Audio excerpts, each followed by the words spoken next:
Okay, this is the third and final preparation for the Lecture 8, which is the project that you're going to propose for your research proposal. And I just gone through the general, mobilizing the element, selecting individuals that may or may not now have a key element insert on chromosome 2, and then crossing those individually to flies that have the deletion and keeping any that fail to complement.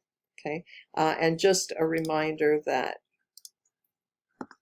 the shorthand that geneticists use would be to say we're selecting for lethality over the deletion, which means we're selecting for one of the chromosomes to have a P insert in an essential gene, and the other chromosome has a little stretch of DNA that's missing.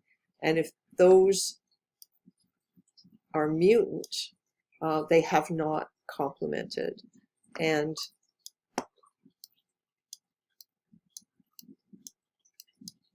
if you had a mutation somewhere else on the chromosome and the deletion here, this would be complementing because you have a wild type copy of the corresponding part on each. So if that didn't make sense to you, then do have a look at the video that explains sort of a little bit about mutations and what complementation means, because that's really having those basics makes a huge difference in then being able to build on the foundation of what you already know with something like this genetic screen. Okay, so the mobilization cross is the very first cross, and we take males that are homozygous for the P element mutation, P star, and we cross those to flies that have two marked chromosomes of chromosome 2, sternopleural and curly O. Curly O means curly wings, so that's what they look like. And then on chromosome 3, we have, on one chromosome, we have the wings clipped, P element called delta 2,3. I think this is supposed to be a comma, but I always put a dash or a dot there. I don't know why. And it has a balancer. From this stock, we always want to know that whenever we see stubble, that means the wings clip P element is also there. And so because of that, in the stock that we have, it has to be combined with a balancer, so you can't get crossing over. You can't have the wings clipped on the other chromosome. We have to be able to trust that the chromosomes are going to be consistent. And so this is a reminder. You probably can't see very well on this fly over here, but the bristles are longer, and then the stubble bristles, normal wild type bristles would be quite long, so long that the ones I'm outlining would extend over and into the abdominal area of the fly. That's what a wild type bristle is going to look like. But the stubble ones, and you'll probably get a chance to see these in the lab, the stubble ones are a lot shorter. And so they really do look like someone has taken a scissors and just cut them short. These are both dominant mutations, so flies that have just one copy of the mutation on one of their chromosome 2s, curly O is a balancer, and curly is the major mutation. You can see the curled wings right through the tube, actually. You don't even have to see them under the microscope. And then we would be looking, you have to hold the wings down a bit, and you would see whether the bristles are wild type or not, and you'd pick those ones. The other flies that you had would be SP over P star. All of those are not going to have curly wings, so we don't choose those. And then the TM6 balancer has a phenotype called humeral, which is really, really hard to see. When you look at the shoulder sort of area of the flies, normal flies have two bristles there, but if they have humeral, the bristles are a lot shorter, but they're in a little batch, and there's a bunch of them. It's quite subtle, and so we won't be looking at it in the lab. It can be really hard to see, even if you have experience. But that is how we would be able to tell the difference. Of course, these flies are going to pass on either a stubble chromosome or a TM6 chromosome. So if we see in the progeny the stubble, then we know they don't have TM6.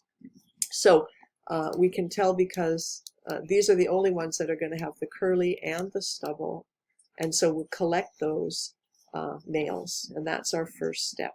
And the reason is we want to bring the wings clip P element and the non-autonomous P element together, because when we do that, that is going to allow this P element to move somewhere else on the same chromosome, and in each individual sperm it may have moved into a different place.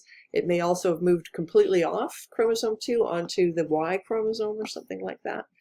So it could be in lots of different positions. And that's going on in the germline of this male, and we will collect in his progeny then the chromosomes that have that happening. And so this is just a summary. So in the male, the P element may move. Each sperm is going to just have one chromosome 2, and each one might be different, right? So there might be a P element that just doesn't move. They don't always move. Maybe it's moved to another chromosome and there's no P element on that chromosome anymore. Maybe it's moved to a new spot, but the original one is still there. And maybe it's been chopped neatly out and moved to a new spot, and there's no one in the original position. And for these ones where there's a new insertion, they could be anywhere on the chromosome. So it could be anywhere along this chromosome.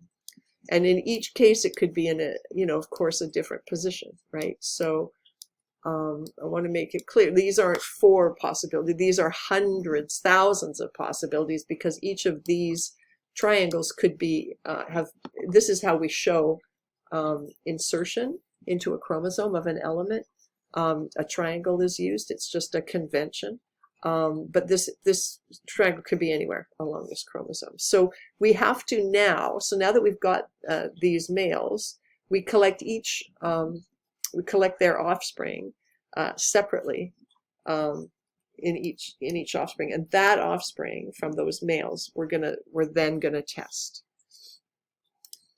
So what we do is here's this question mark now,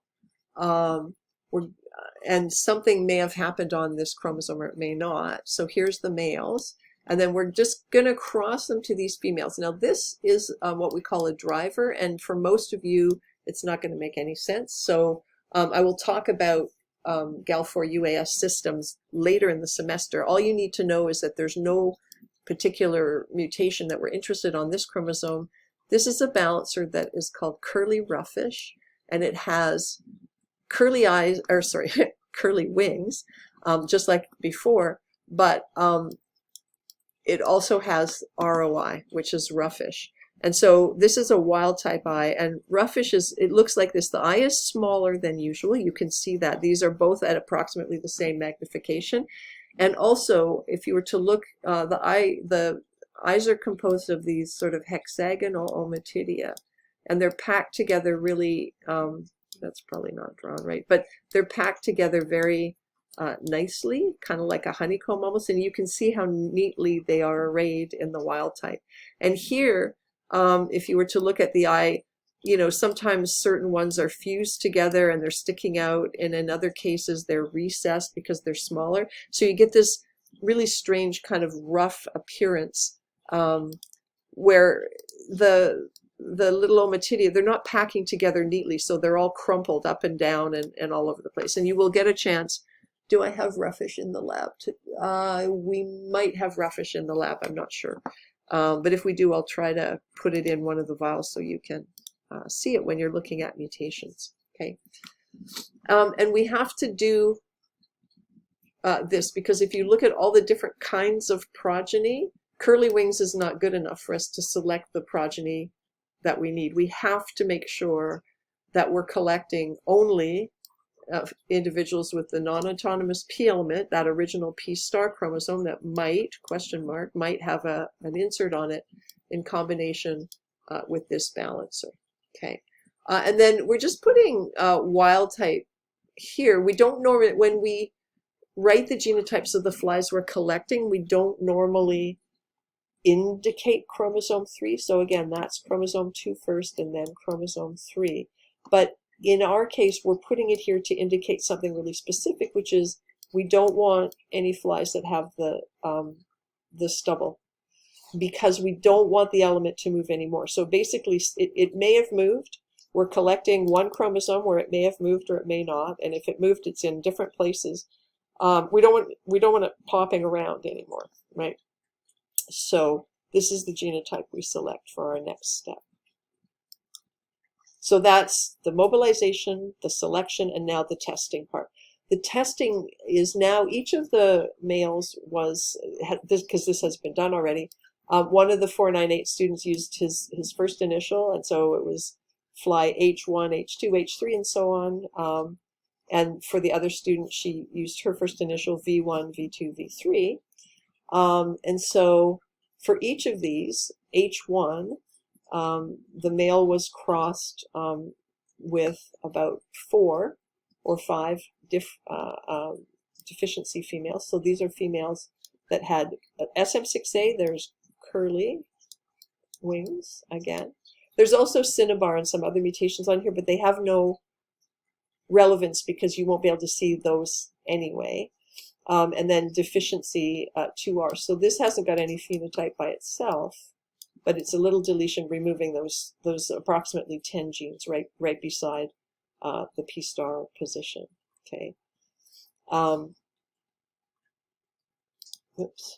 And so basically the cross is this. You've got P star, V1 in one vial, males cross to these females, and in the next vial it's male V2, the next vial V3, the next vial V4, and so on up to V110, I think is how many she did. And each is done separately. And so we're going to then look in the progeny and decide which ones to keep. Okay, so this is what it looks like. So from the progeny of that cross, the P star cross to the deficiency, you would have to collect females that were unmated, that had the SM6 chromosome and P star with the question mark, that should be there. And so they have curly wings, but the eyes are not rough, okay? And they're properly labeled, right? So you collect some virgin females from each of the vials that were set up. You do that through timed collection. And it's very important to make sure you correctly label everything, because if you cross this male to this female, the mutation they have is not going to be the same one. And so you're going to think you haven't got a mutation, and there might be 2 mutations. There might be something really interesting in there that you're going to miss. So you've got like several boxes with the vials in them, and you collect female progeny that are H1 over SM6, and then you also just collect a few males, right? And you're going to cross those siblings to each other in vials, and you're going to examine the progeny. So here is where, again, for you, you can put in your own words why the labeling of those vials is really important. And then the genotypes of all the offspring from the cross of H1 SM6A cross to males that are also H1 SM6A. What are the progeny going to look like? How are you going to recognize the different genotypes? That will help you follow what we're doing, and it'll make you very happy when you see the worksheet that we do in the lab, because you will have done some of the thinking in advance for that worksheet, and it will make your life easier in the process. And so basically you're going to be looking for these progeny. I should always write the deficiency 2R at the front to make the genotype complete. I get lazy when I'm typing stuff out. And so basically you're looking through the progeny from those sibling crosses, and you're going to look for straight wings, because if you see any straight wings, this is the genotype they would be. Now, because we didn't do very many, I had the students do a little bit of extra work. One of them was if they did see straight winged flies emerging, were they both males and females? Because there is a gene in that region that in another organism is part of the female versus male sex determination system. And so if we made a mutation in that, we might see only males, I think, of the progeny, and the females would be lethal. That would be very interesting, and we could put those aside. And then I had them look for anything obvious, like were the eyes normal, were there's notches out of the wings, or were the bristles a bit strange, because if we saw any visible phenotypes, they might also be of interest. Okay. If the straight wing flies looked wild type and they could see both males and females, then I didn't have them do the detailed work, but I had them put a few males and females into a vial to see if there were any progeny. If the females are fertile, then there will be larvae visible in a few days. And so I didn't test specifically for male lethality.